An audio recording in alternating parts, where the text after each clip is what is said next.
you want to promote your business? Do you want to talk about your nonprofit organization? Do you want to talk about your culture? Introducing the online web TV, Afrique Today. Fogham. You can watch us live at the same time on 4 platforms: Facebook, YouTube, Twitter, and using the Afrique Today app. Download our app today for Android or Apple.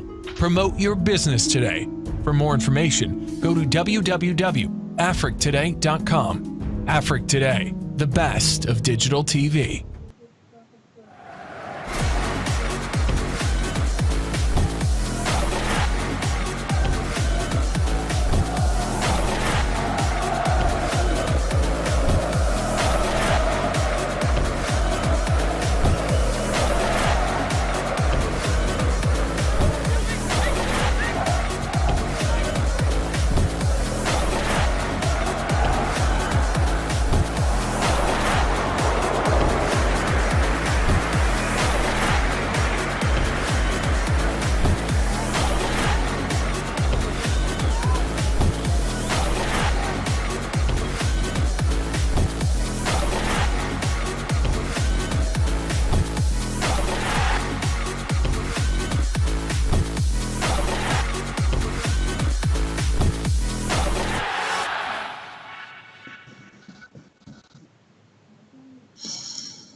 Do you want to promote your business? Do you want to talk about your nonprofit organization? Do you want to talk about your culture? Introducing the online web TV, Afrique Today. Fogham. You can watch us live at the same time on 4 platforms: Facebook, YouTube, Twitter, and using the Afrique Today app. Download our app today for Android or Apple. Promote your business today. For more information, go to www.afriquetoday.com. Afrique Today, the best of digital TV.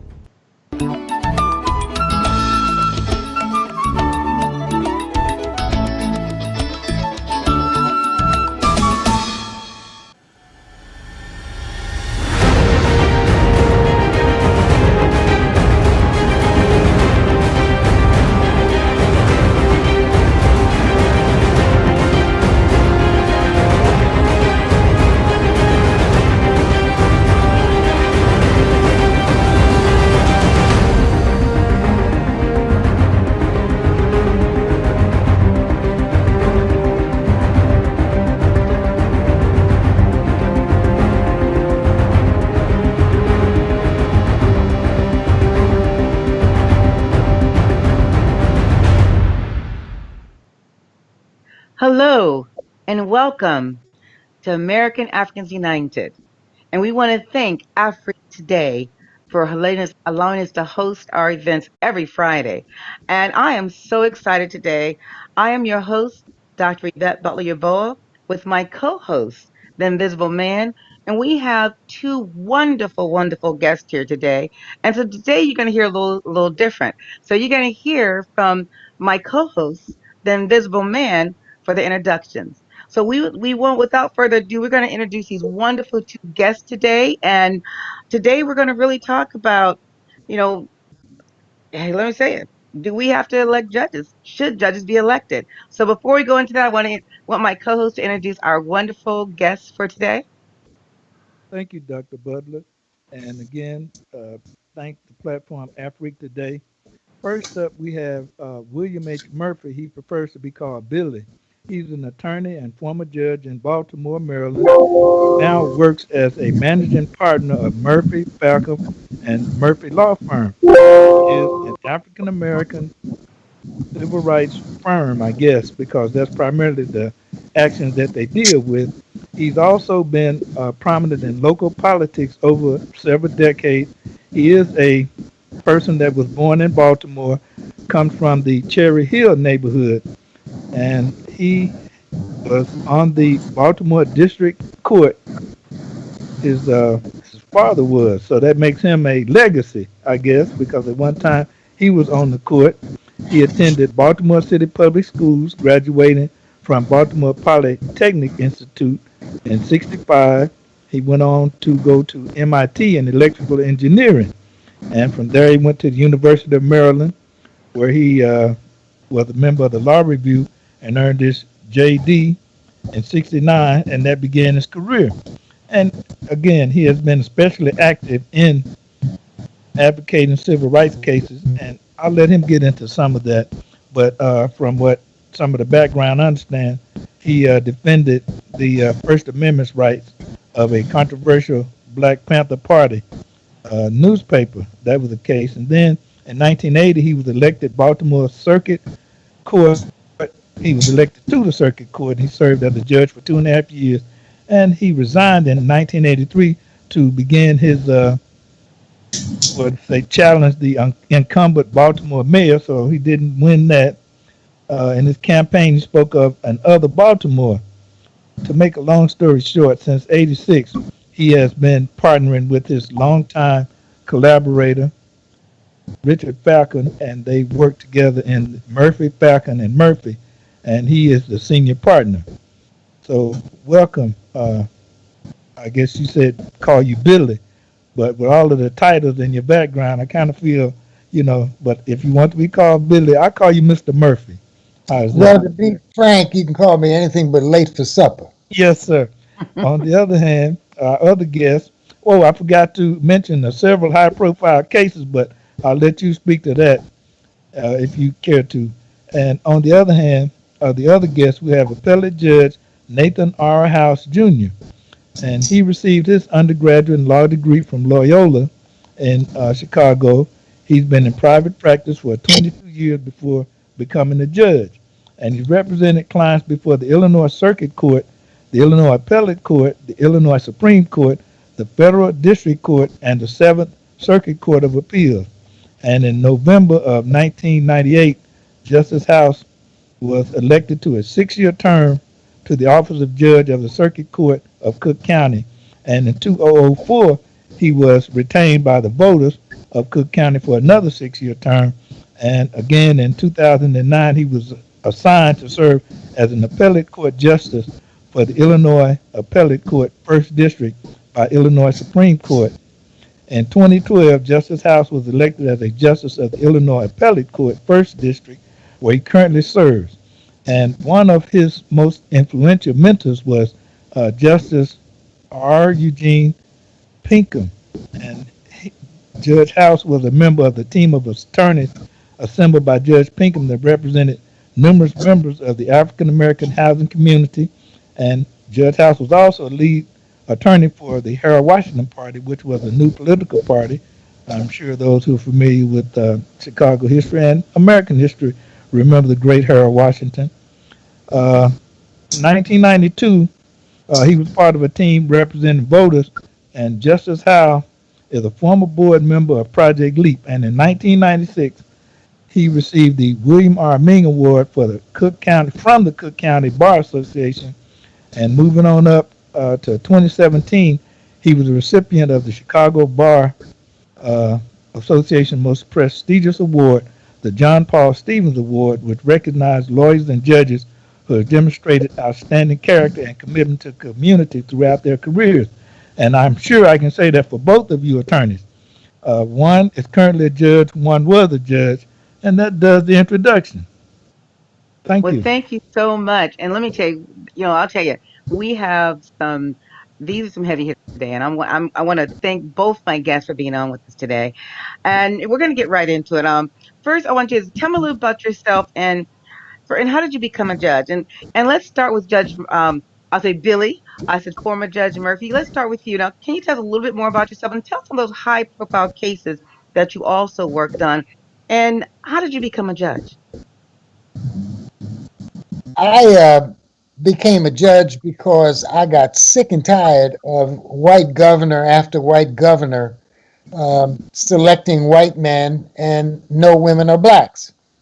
And when I had an opportunity in 1980 to make that statement as powerfully as possible, because I was pretty well known, I stopped doing private practice and ran for that position. And fortunately, I got elected.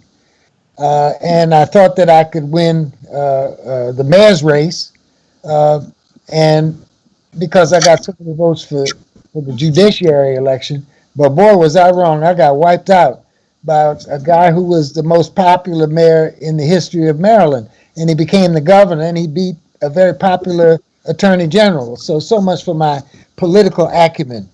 And then before I ran for judge, I was primarily a criminal defense lawyer. And I represented people in a series of nationally high-profile cases. And when I went back on the bench, I continued to do that. But I also started doing personal injury work, and I did more civil rights work than ever. And so I got the highest police brutality verdict in the history of Maryland. That was affirmed by the Court of Appeals, and I've gotten verdicts of $276 million, $185 million, $44 million, as I told you, and the list goes on and on. And recently we settled the Freddie Gray case. I guess that was about 5 years ago. And even more recently, we settled a police brutality case in Prince George's County, Maryland, for $20 million. It was a death case, and that's the highest death case settlement for police brutality in the history of the United States. So that's just a few things that we do. We do class action work. We've sued Google and Facebook for violations of privacy. We do a lot of medical malpractice work, and we do serious personal injury cases of all kinds. But I'd say the most satisfying case I've ever had was when we sued a slum landlord from California who had 245 units of property in Baltimore, and we got the residents $11 million and got the slum torn down. It's now being replaced by really nice affordable housing. That's probably the most satisfying thing I've ever done. Well, that's a lot. Let me tell you, Judge House, could you tell us a little about yourself and how you became a judge? And Absolutely. Well, I came out of law school, and I was fortunate, and I had a father who was a lawyer, and I practiced law with him for about 22 years. But in the last 10 years of my practice, I focused on election law. And as the invisible guest host told you, I focused on election law, and I represented the Harold Washington Party, a number of political parties. And I was actually doing quite well because I became known as one of the people to go to for election law.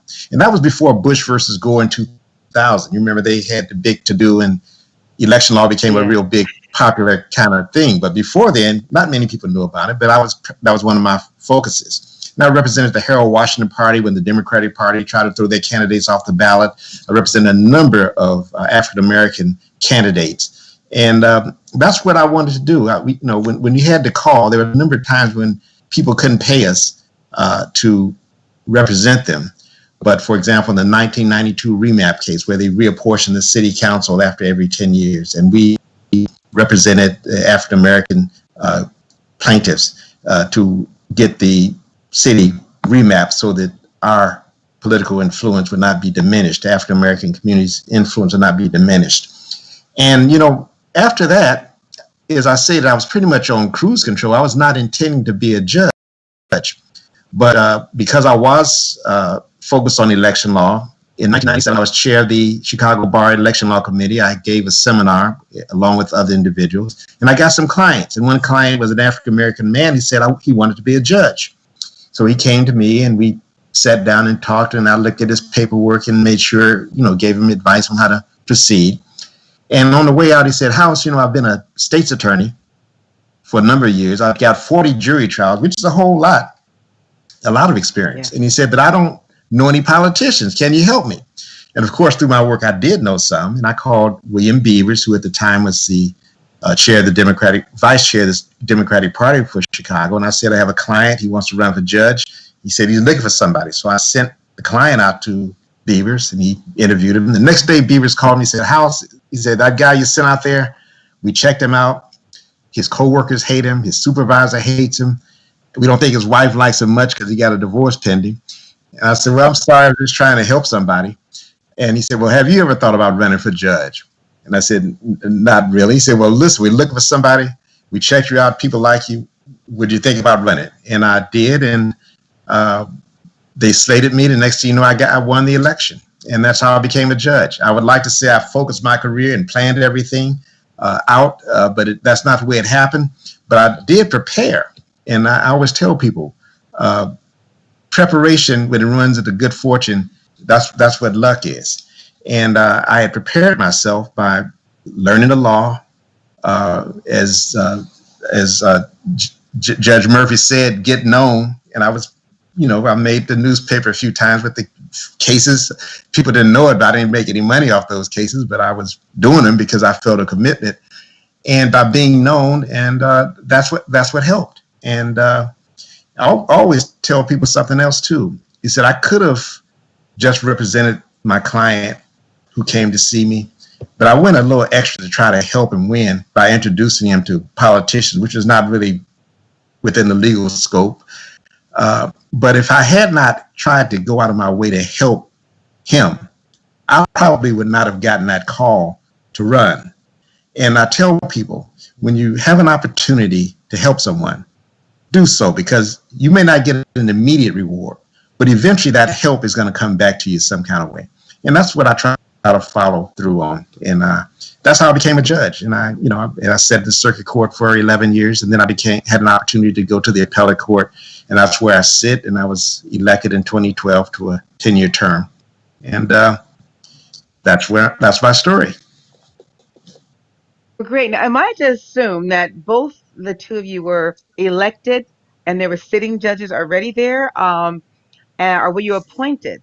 And remember, this is a live show, so the call-in number will come up. So callers, I know you're out there, so do look at the call-in number that'll be on the screen if you want to call in with questions. We have two unbelievable judges here today, and we want to talk about should judges be elected. And then we're going to talk a little about some of the local politics that has been going on. But tell me, am I to assume that the two of you both were elected and you had to run against incumbents and you won against sitting judges or appointed judges? Can you tell me a little bit about that? Well, when I ran, there was an open seat. The judge who was sitting retired, and so I ran for the open seat. I had 4 opponents, and I was fortunate to be slated, and I knew, the people knew me. At that point, I was, out there, and, striking iron is hot, and my name is out there, and I was fortunate to beat 5 opponents and to get elected to my first vacancy. Now, with regard to the appellate court spot in 2012, I had 1 opponent, but then I put my experience as an election lawyer to work, and I was able to get my opponent removed from the ballot because she didn't get a sufficient number of signatures, or the signatures were objectionable, and I wound up being unopposed to the appellate court in 2012, which is highly unusual for an African American to be unopposed. I think it was the first time any African American was unopposed to the Illinois appellate court. And so I do think, maybe I'm getting a little bit ahead of you, but I do favor judges being elected. And the reason I say that is because the whole point of picking judges is who picks the pickers. If you have an appointed system, who's doing the appointing? Who's doing the appointing? I think the system opens up more when you allow the citizens to do the picking. When you look at the federal court these days, and who's getting appointed, the only people getting appointed are those who are in the mix being your uncle or some relative or some mentor gave a senator $50,000 for the election. That's who's getting picked for the federal judiciary.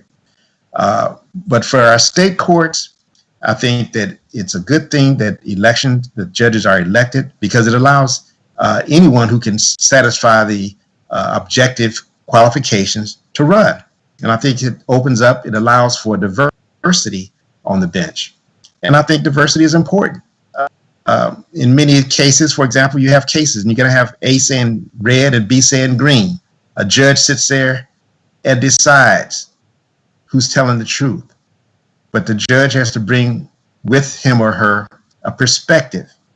And that perspective is what that judge uses to determine who is right, whether red or green. And they use that perspective. And I think that perspective is important. And that's why it's so important to have a diverse bench in terms of race, sexual orientation, because a judge will have to bring that to the table when they decide in the cases. Now, when I went to the appellate court, I said, well, I thought I was going to raise heck about what's going on. But what you find out, though, is that the trial judge has a tremendous amount of power, because a not guilty, case is gone. We don't see it anymore. But when it comes to the judge making a decision, did you see Johnny Jones? The judge makes a finding, it was Johnny Jones.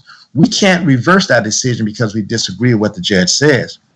The only time we can reverse the judge's decision saying Johnny Jones was the one that did it is when the opposite conclusion is apparent. In other words, the judge's ruling has to be so bad that the opposite conclusion of what the judge said was the right one. And so that's why I say that diversity, perspective of who the judge is important. And when candidates are running for judge, you have to look beyond, well, they went to this school and they had this grade and they, did this and that. You have to look beyond that and look at the character of the person. Because I'm sure most lawyers would agree, 9 times out of 10, if you have a good lawyer on both sides and the facts are put forth, 9 judges out of 10 are going to come to the same agreement. 9 out of 10 cases. But there's that one case where it's close and where perspective can make a difference.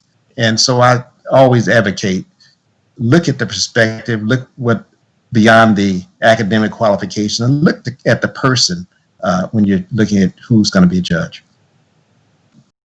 Thank you. And Billy, tell me a little bit about what do you think about this? And should judges be appointed or elected?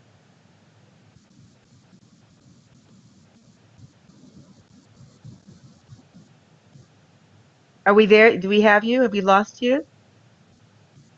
Oh, I forgot. My girlfriend walked in on the telecast, and I turned it on to mute. She was asking me what I had eaten.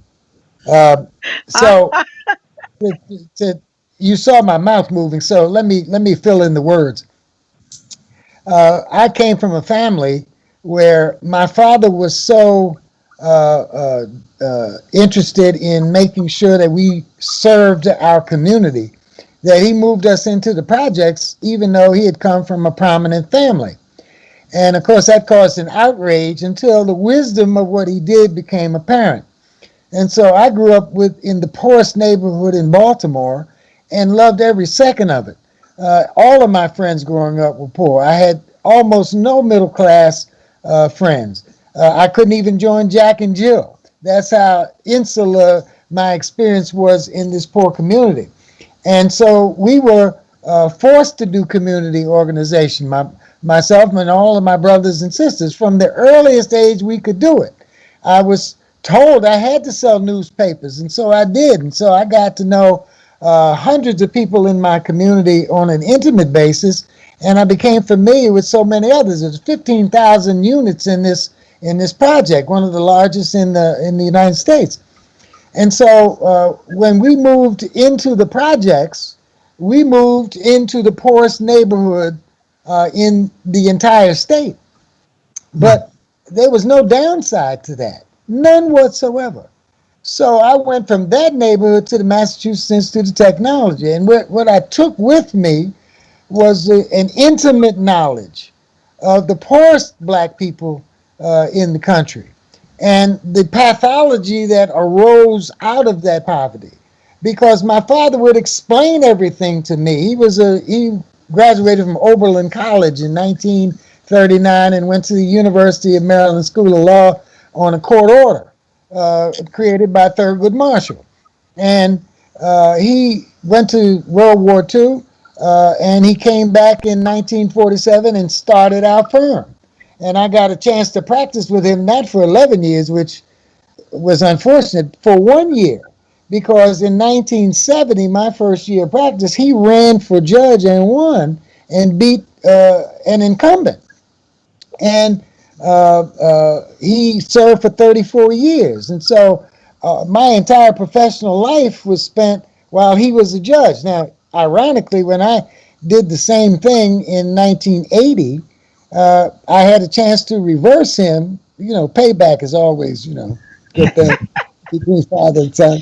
And I reversed him 7 times. But honestly speaking, I shielded the names of all the judges whose cases that I reviewed because I had strong feelings, negative feelings about a lot of them, and from practicing before him.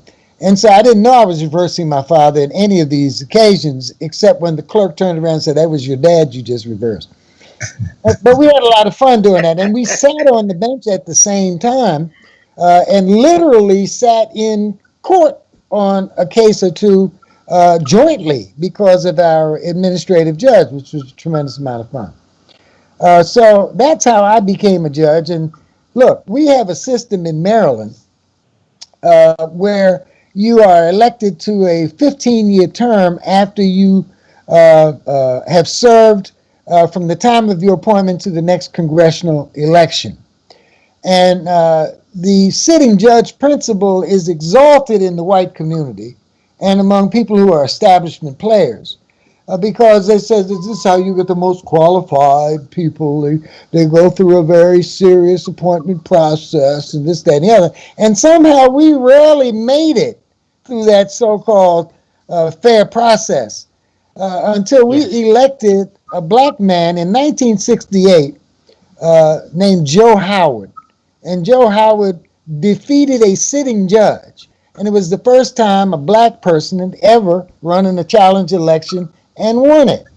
And so my father followed his lead and in 1970 did it. And this year in Prince George's County, Maryland, which is our largest black subdivision, including Baltimore, we had 2 people win judgeships in the circuit court election. And in the adjoining county, Charles County, we had 1 person win.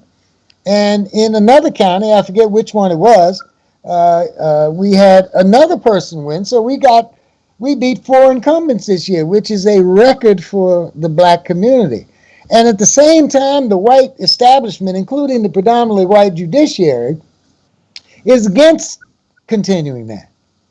And well, we need to continue that. And I wanted to interject you. I'm going to interject you 1 quick second because we have a call, and we want to get some of these callers in too because we have a lot to cover. But I want to get this call in because I don't want to lose them because they've been texting, going to lose the caller. But while we get the caller on the line, I want Pierre to get our producer to get the video ready because we're going to show the video of what happened in some local elections right here in Montgomery County. But can we get the caller on the line? Caller, state your name, where you're calling from, and your question, please. We can hear you, caller. Caller, state your name, where you're calling from, your first name, where you're calling from. Do we have our caller? Did we lose our caller? I think we might have lost our caller. No, we have our caller here. Caller, can you please state your name? We can hear you. Please make sure your that your TV or wherever you're watching on is turned down because we can hear you clearly. State your name, your first name, and where you're calling from. Your question, please. I'm Claudia Barber from Anne Arundel County, Maryland. Thank you. Please state your question. My question is, what do you see as the future for contested judicial elections in the legislature? I can answer that one. Uh, I think the future is bright as long as we continue to fight hard every time a bill to wipe that out is introduced. I've been fighting to maintain elections in the circuit court uh, for the last almost 40 years. And me and I and a group of judges who got elected that way, because now there's several of us, we testified before the Senate Judicial Proceedings Committee and the House Judicial Committee on an every year basis. We don't miss a year uh, when this bill comes up, and it always comes up. And we win it by statistical analysis, by showing what happens when you put when the circuit court judges are in the electoral process. You get a very high number of blacks and women, and when you look at the district court, the lower court, you had a much lower percentage of blacks and women because that's where governors were exercising their discretion, and it didn't help us at all. If you look at our appellate division, which is not any longer in the electoral process, you don't see justice, you see just us as a result. And so it's a predominantly white appellate system, and it's not entirely satisfactory to say the least. Now, recently we got three judges on our top court, our court of appeals, and two women and one black, and that was a step forward. But that was because of political infighting, largely unknown to the public. But as you said, Judge, in your remarks, I'd much rather have politics that are out in the open than the hidden politics involved in judicial selection. And it's bare knuckle politics, too. I'll give you this if you give me that, and all that kind of stuff. But when you have the open elections, that politics is known. And so we have a fair chance of breaking the black glass ceiling. So just to round it off, it was the people speaking their will in Prince George's County. It was the people speaking their will in Charles County. It was the people speaking their will in that one other county this year that hopefully will send a message to the legislature that you see the results of democracy. Democracy does not always award the establishment players. It sometimes says, no, not good enough. We have a different idea. And as a result, we won these 4 judicial elections. So yeah, We're going to I'm show all this for. video real quick. What happened in one of our counties here in Montgomery County, Maryland. And judges really, if no one really knows about judges, they don't know the history of any judges. And we had a very interesting campaign in one of our counties right here in the state of Maryland where judges actively campaigned as a slate against an incumbent and put out a lot of well, I'll let the video show itself. Could we please show the video quickly? And I want you guys to comment on the video. And should judges be campaigning in this fashion, or should it be all about their records? Can we show the video, please?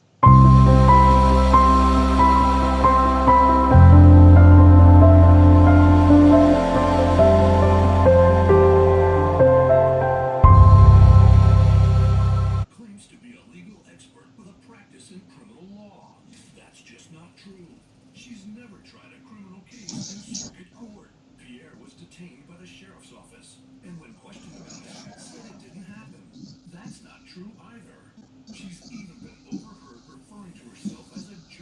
Looks like we lost the video. I see it. Oh, Yeah, it's pretty clear what they were doing. Hmm.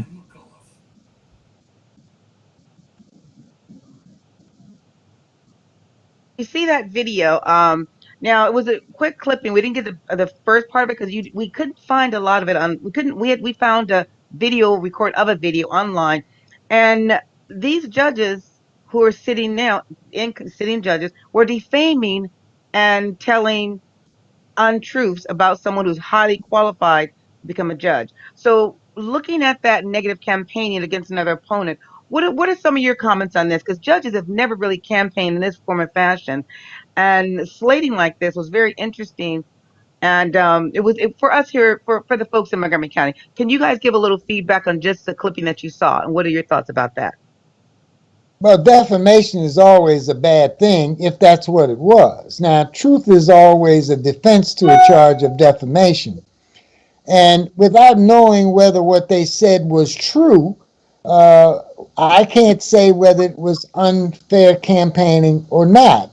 And of course, the judges had a right to have their campaign bring out anything about the person because anybody can run for judge if you're a member of the bar in Maryland. You have to be, I think, 35 years or older, and then you can sit if you get elected. And so your background is fair game as long as it's correctly represented. Now, if the judges deliberately misrepresented the background of these two women, that would have been absolutely egregious. But without knowing whether or not these things were false, politics is a rough thing. And look, I have warts all over me, bruises all over me because of the things that were said about me during political campaigns. And I don't think the legislature will be interested in changing things to make it easier to get elected for judge compared to being elected to either the House of Delegates or the state Senate. So I think that these complaints will probably fall on deaf ears. Now, there's always a defamation suit that you can bring if the judge was saying what he was saying in a non-judicial capacity where he has no immunity. But it better be a false statement, and even opinions are permitted that are not necessarily truthful. So defamation is a hard row to hoe, and hard row to hoe. That means, when you're back in the agricultural days digging the rows, it's hard to prove. And so I am skeptical about anybody's chances of success with that kind of stuff, which is relatively mild compared to, what the rest of us go through. What do you think, Judge? In my mind, I'd like to think that judges who campaign on a more dignified level, but it seems that our politics today have devolved into the kind of situation where we just like any other kind of politician, alderman, whatever you call it, we can just fight like cats and dogs with no rules. It used to be that in judicial campaigns, they may say things about, like they said about these, they may whisper it to her supporters, but they wouldn't put it out front like this last commercial I saw. I've never seen anything like that, such a personal kind of thing. But, politics are changing.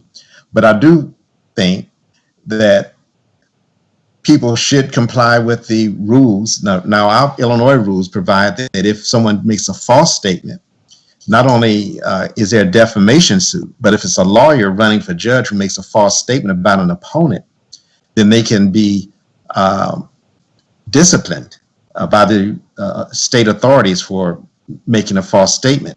Also, when it comes to judicial campaigns, a unique aspect about our system, there were 4 judges who were saying things about this one judge. A judicial candidate, whether it's already a judge or a lawyer running for judicial office, they cannot either pro or con against a candidate unless they are actually in the race. In other words, I can't criticize a judge who's running for judge unless I'm running in that same election term period. I don't have to be running against that judge, but if I'm running in the November 2020 election, I can talk about any candidate, judicial or not, in the 2020 election. But if I'm not running, I have to be silent. So I was curious about how 4 people got to talk about, criticize one candidate. They were all running You on the see the same. slide that's up now. If you look at the slide that's up right, it went as far as during the campaign, during the early voting, these 4 judges literally got a restraining order against their opponent. And as you notice, there was a dispute that a person in their campaign was saying that she was a judge because it was an attorney running for judge. So they went to as far as getting a restraining order. And so we look at this and we're trying to think is now this is for me, I thought it was a complete abuse of power for sitting judges who are running for reelection or running for election to literally put out a restraining order on an opponent during the early voting because someone claimed she was a judge. Give So your did she feedback on claim that. that This is how far this went. was the allegation that she herself claimed that she was a judge? No, one of the people running, whether one of the people running was her volunteer. One of her volunteers said it. Mm-hmm. And this is what the restraining order was for. And of course, it's been dropped since then. But it was very interesting because the abuse of power, the judges themselves wrote up the restraining order, the TRO, and they themselves signed it with one other judge signing it. So we look at that Oh, was a waste of that taxpayer happened. dollars. That happened. That was Conflict. so wrong. Yeah. Because there had to be a judge who was not in the same county as them, who decided the issue, because all of the judges in that county would have had to recuse themselves. So first, it couldn't have been a Montgomery County judge. At least I hope it wasn't. And then second, it does reek of the appearance of impropriety, because it's a minor issue to be throwing, all of that weight of the judiciary, where a judge, where the appearance would be that any other circuit court judge would be sympathetic to that and therefore be more inclined to rule for the judges. But I wasn't involved. I'm sorry I wasn't involved, because I would have fought back on that one. It was a very interesting campaign within our county here. So these are things we want to talk about judges, and then what do you guys think about judges fundraising? Really fundraising because these 4 judges accumulated almost a half a million together to run and make these commercials, take out these TROs, and to do all these different things. Because the commercial that you saw was only one of a kind, and we're looking at trying to make this a fair process across the country. That's why we really wanted to have judges on from various different states because something like this is going to come to light. And if judges are going to be running, being elected, how can we hold the process to be more fair, more equitable, and really give those judges who look like us more opportunities? Well, are you suggesting that the judges should not spend money on campaigning and putting up signs and letting people know that they're running? No, I definitely think they should put up signs and if they're running. But as far as They have to negative pay for campaign all against that. another, They have to raise money to pay for that. yes, but using those funds to negative campaign against another opponent instead of running on your own record. Well, it's kind of hard for judges to run on their own record because, at least in Maryland, their record is fairly unknown to the public because of the insular nature of the judiciary. And that's made even worse by the fact that we don't allow trials to routinely be televised in Maryland. Something I've opposed for a long time. That ought to be opened up. So judges run at a disadvantage in these elections to a certain degree because they've got to get the message out about who they are. And we do have a case called Citizens United, which says that the spending of money to influence an election is an exercise of your First Amendment rights. So I doubt if you're going to find anybody in the legislature this year or next that says that judges can't raise money. Now, there is an alternative that's been floated, And I agree with it. And that's public financing of these kinds of elections. Whether you're a challenger or an incumbent alike, you get a certain percentage of the money that's allocated by the citizens for these elections. And that way you take special interest groups out of the equation. And there's one last thing. In many states, you have abuses in judicial elections. And unlike Maryland, because it's very unlikely that the big moneyed interests are going to be involved in a campaign for circuit court judge.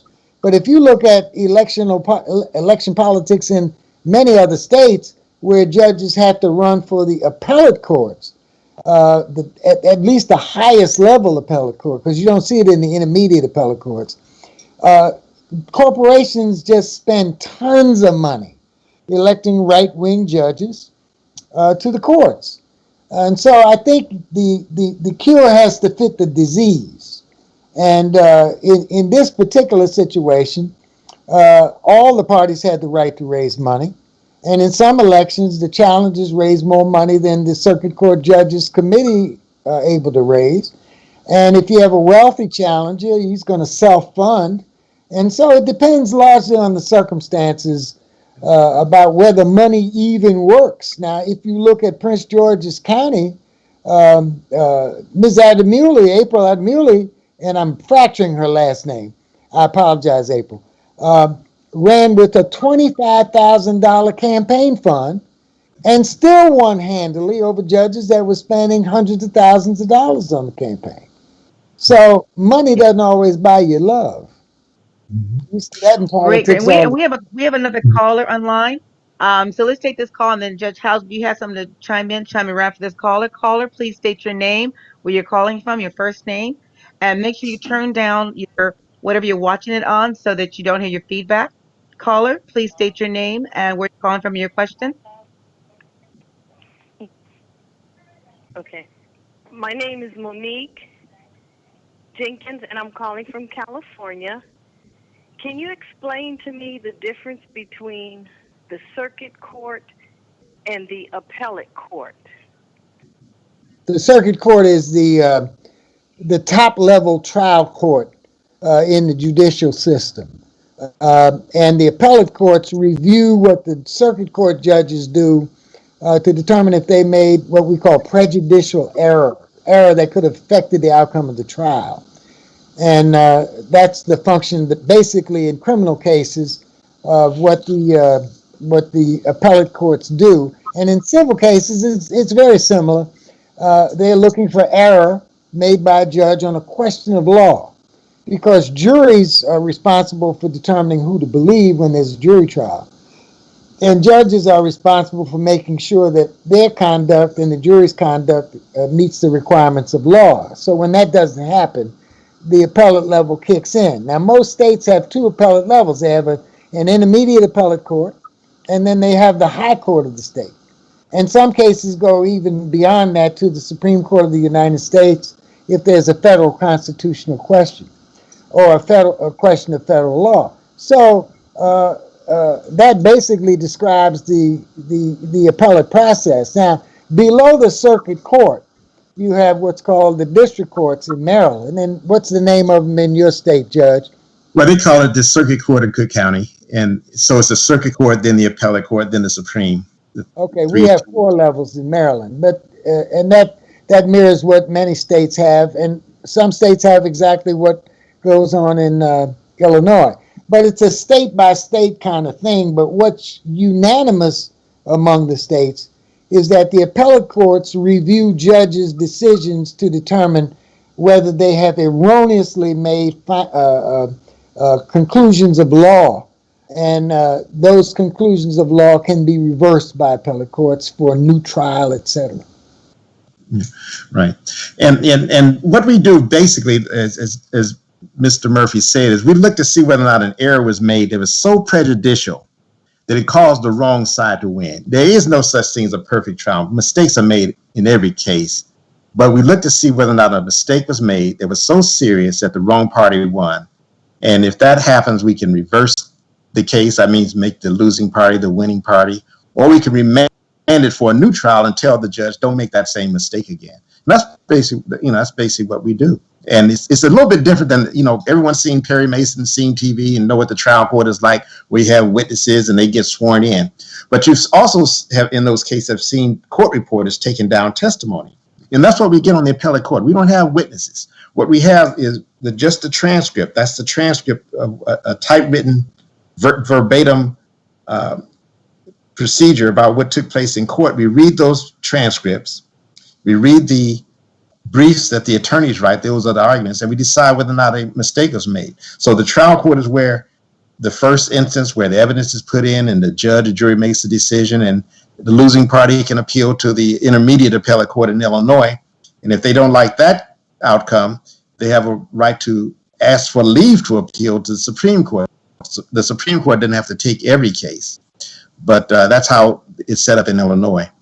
And another thing about Illinois, getting back to the fundraising part, there's another nuance as far as judicial campaigns, is that the judicial candidate, him or herself, cannot ask for money. We can form committees of responsible individuals who can go out and ask for money, but ourselves, we cannot ask individuals to donate. And I guess that's to put a separation between us and people who are donating.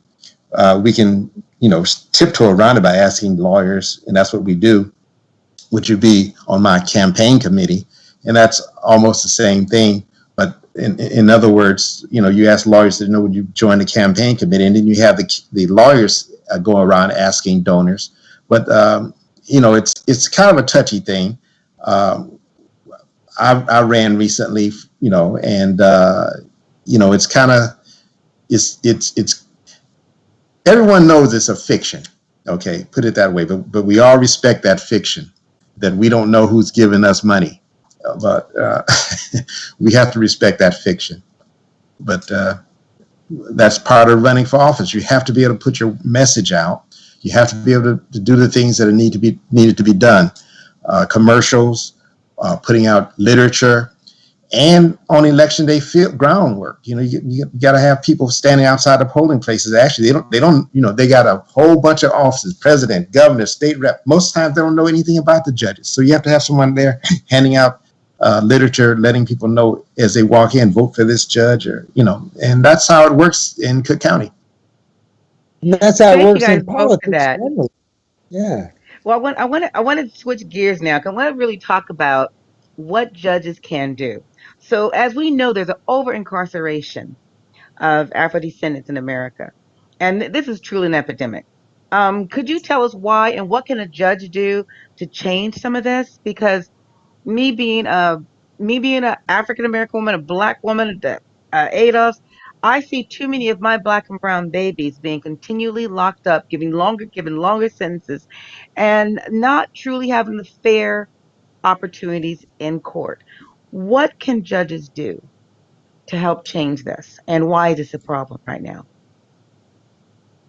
I think judges actually may play a limited role in that. Let me explain what I mean. I was watching one of these reality TV shows where the police go around on Saturday night and make these stops. And I almost threw something at my TV set when I saw this. There's two white police when they walk up against a guy, and it's a white guy. He caught him dead right with drugs. They said, "Wait a minute, you're on probation. You shouldn't be doing this." They slap him on the wrist and tell him to go his way. 10 minutes later, they run against a Black guy with drugs, not on probation. They take him in and arrest him. And so they're going to bring him in. We caught him dead with the drugs, and our hands are tied. I think that's why there needs to be more retraining of the police department, because there's a minuscule amount of drugs for this young man, and the same for the first one, but they let the first one go. There's a bias against African Americans, and people don't like to admit it, but it's true. There's a bias against African Americans in our society, and we have to do the best that we can within the law to bring our perspectives there to equalize things. And I'll give you this was not me. This is another trial judge friend of mine, African American. He said he had a case where a young man graduated from college, was asked by his father to go by his father's building and pick up the rent. And it was in a dangerous neighborhood. So the guy, he got a college degree and everything, never been in trouble, takes a pistol with him to go get the rent. And he gets stopped by the police. And at the time, it was a felony to be caught on the street with a weapon. And they put the background, never been arrested, graduated from respectable college, good grades, got a job coming up. And he said 2 magic words: not guilty. And what that means is no appeal from that. But it's a person who had some insight into what's going on in these streets. We get hit harder through the justice system, which is spearheaded by the police departments that I say are responsible for a lot of this mess that we're in. And we have to do what we can do by bringing our experience and our perspectives when we hear these cases. Well, I take so much. a slightly different perspective. In Maryland, for example, there was a recent study that showed that blacks are massively over-incarcerated, and it was not a new phenomenon. This has been generational. This is institutionalized racism. And in 2017, the federal judiciary's own study of federal judges showed that black people who were subject to the same sentencing guidelines were getting 20% higher sentences pound for pound, issue by issue, factor by factor. This is abominable. And the judiciary was silent about its own behavior. Now, I think judges have First Amendment rights too. Now, clearly they are circumscribed, but there's nothing wrong with talking about the phenomenon in the abstract and giving speeches about it and what the proposed solutions ought to be, what the legislative fixes can be. I've seen judges testify before committees advocating changes in the law that would affect sentencing. I've seen them advocate for various things, exercising their First Amendment rights. And so I think black judges in particular, women judges in particular, Latino judges in particular, and whites of goodwill should all be complaining publicly about the over-sentencing of black people and of Latinos. It's a national disgrace. We see it manifesting by the shocking level of lack of fathers in black families. Look, when I started as a judge in 1970, the incarceration rate across the entire United States was 170,000 prisoners, state and federal. That's shockingly low. That's no longer a normal thing because now we're talking millions. We're talking, last study showed that we're almost at 2.8 million prisoners in the federal system alone. And there are hundreds of thousands of prisoners in the state systems which are groaning with overcapacity. And so we've got to do something about it. And who's in a better position than a judge to speak authoritatively about a phenomenon that nobody else seems to be able to grip to the point where there's change? And so when I was a judge, nothing stopped me from getting out there speaking. And there were some ethical issues raised about what I would say, but I could say it in the course of making a decision with no ethical problem. I could say, for example, mass incarceration is a terrible phenomenon, and judges have to be sensitive, as I am being now, to make sure that the prosecutors are not asking for too much time for individuals, because we have a long history of that in this country. And boom, give my sentence. Now, who's going to sanction me for that? Well, we have actually 4 more minutes left. We have one call left.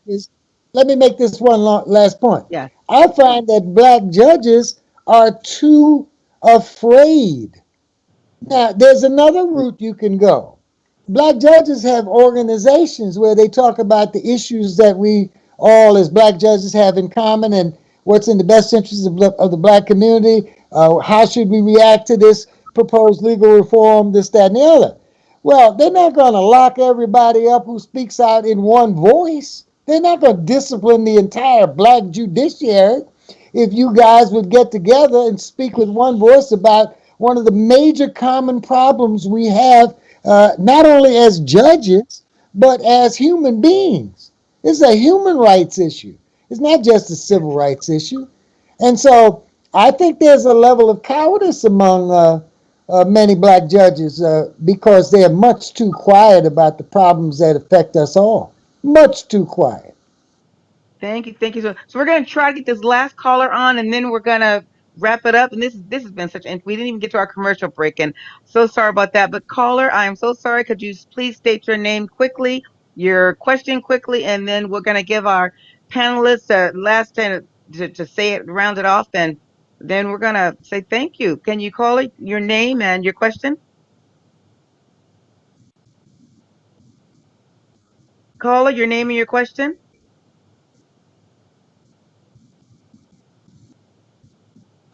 Did we lose our caller?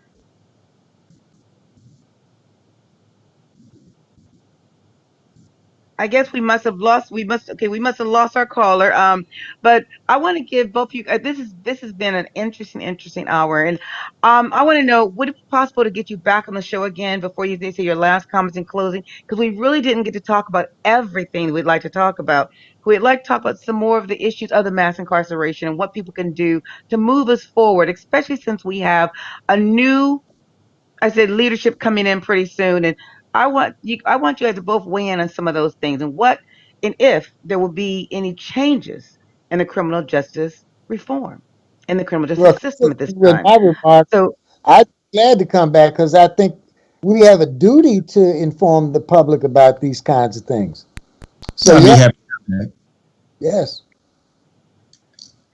so can each of you guys take a minute and give some your last closing statements and basically, and you can be on any topic you'd like, and I really want to like the mass incarceration topic. Um, so do you want to start? You want to start, Judge House? Yes. I believe that a diverse judiciary is important. And it's important because every judge brings to the job his or her background.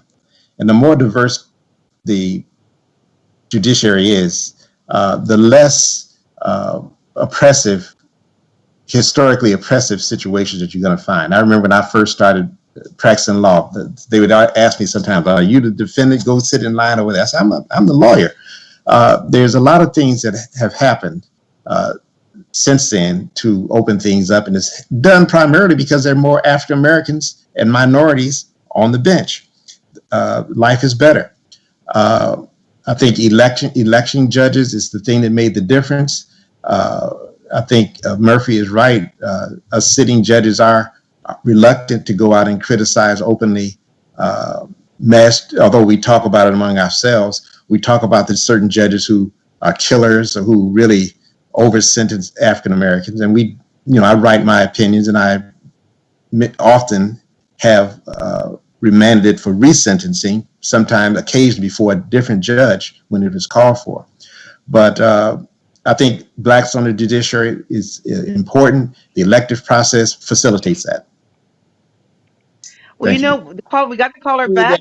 So I'm sorry about that. So we got the caller back. So let's get this caller line. They're going to give us another few minutes, and then we're going to have Billy Murphy's closing remarks. Caller, can you please state your name and where you're calling from? Your question, please.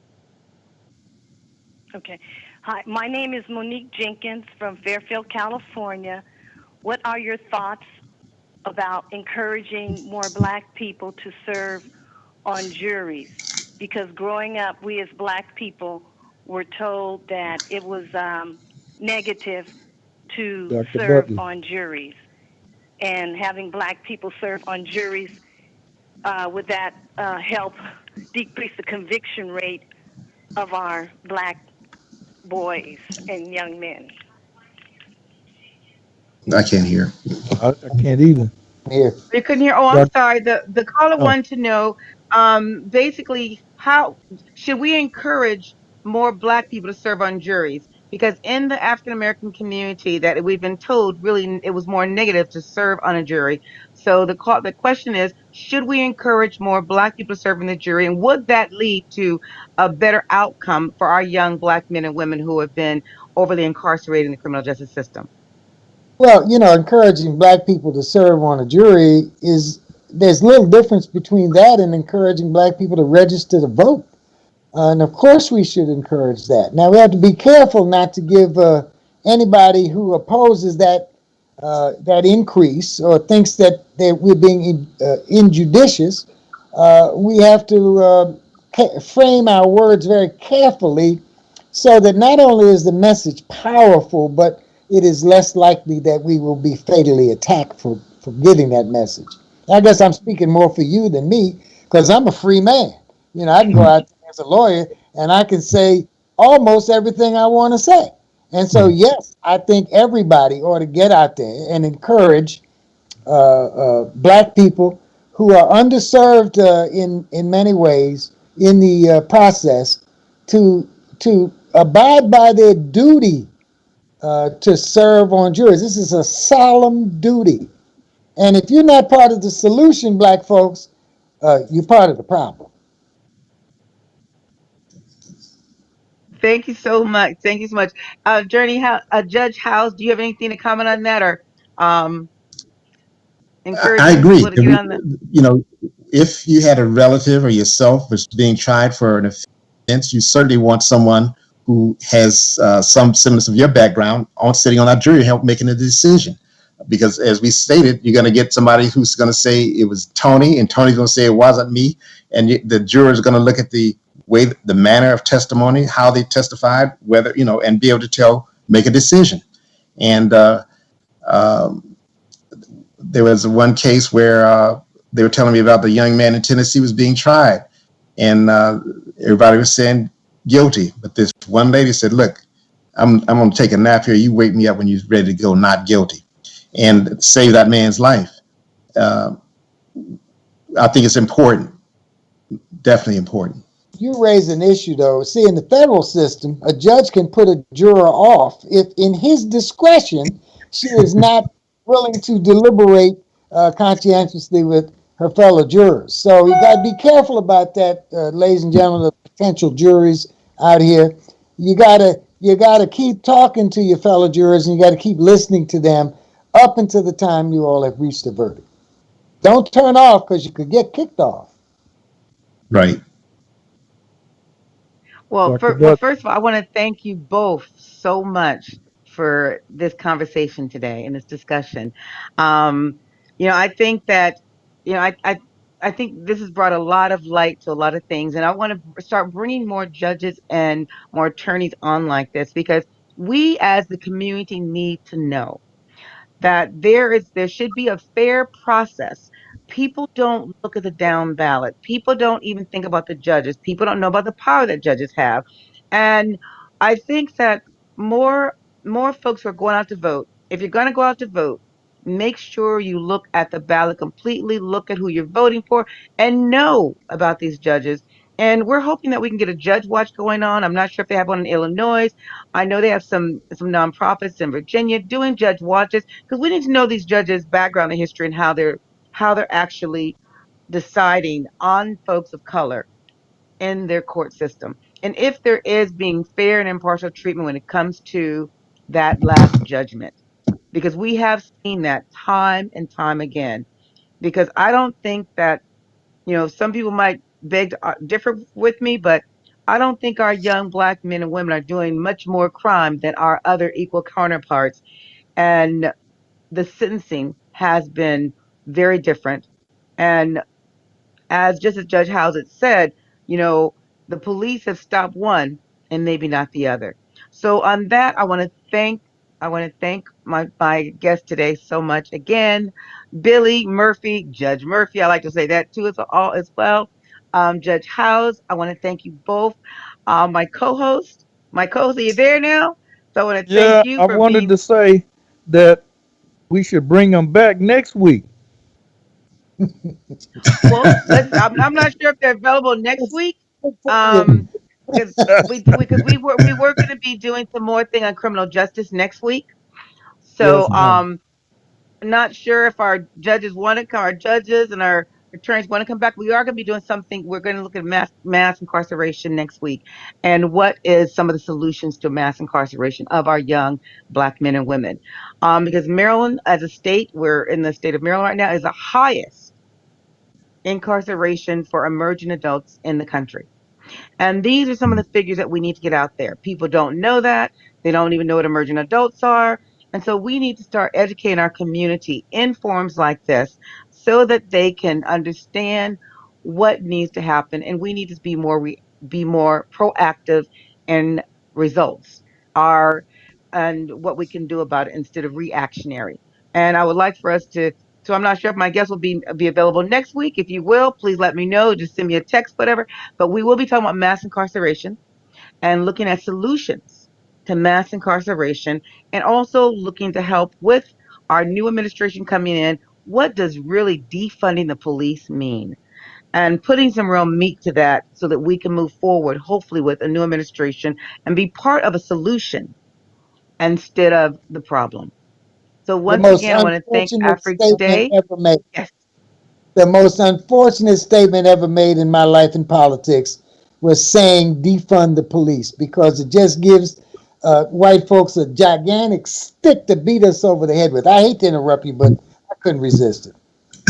No, because most no, thanks for the because most people don't know what defund the police means, and I think Mhm. we really need to put some meat to that as far as what it really means, because it's not taking away money. They won't. The police are still going to be there, so we need to really start educating our community, our population about that.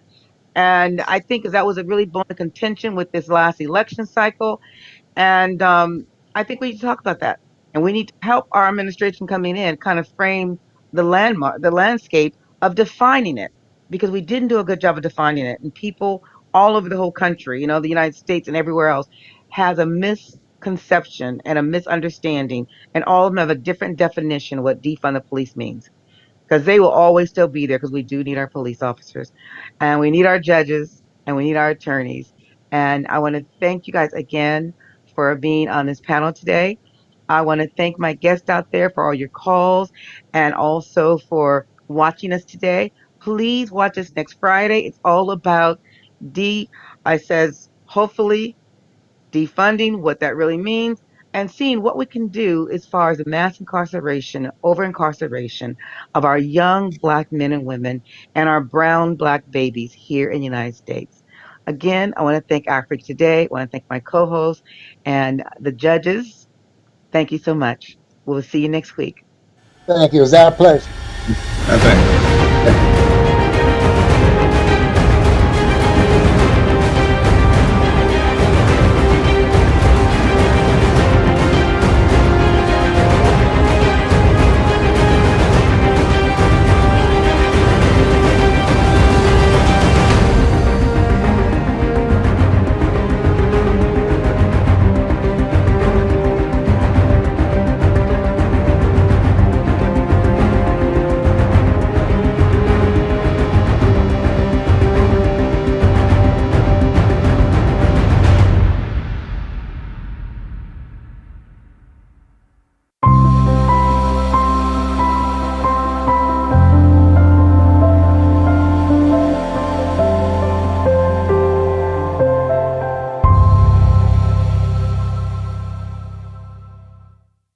Do you want to promote your business? Do you want to talk about your nonprofit organization? Do you want to talk about your culture? Introducing the online web TV, Afrique Today. On him, you can watch us live at the same time on 4 platforms: Facebook, YouTube, Twitter, and using the Afrique Today app. Download our app today for Android or Apple. Promote your business today. For more information, go to www.afriquetoday.com. Afrique Today, the best of digital TV.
Do you want to promote your business? Do you want to talk about your nonprofit organization? Do you want to talk about your culture? Introducing the online web TV, Afrique Today. On him, you can watch us live at the same time on 4 platforms: Facebook, YouTube, Twitter, and using the Afrique Today app. Download our app today for Android or Apple.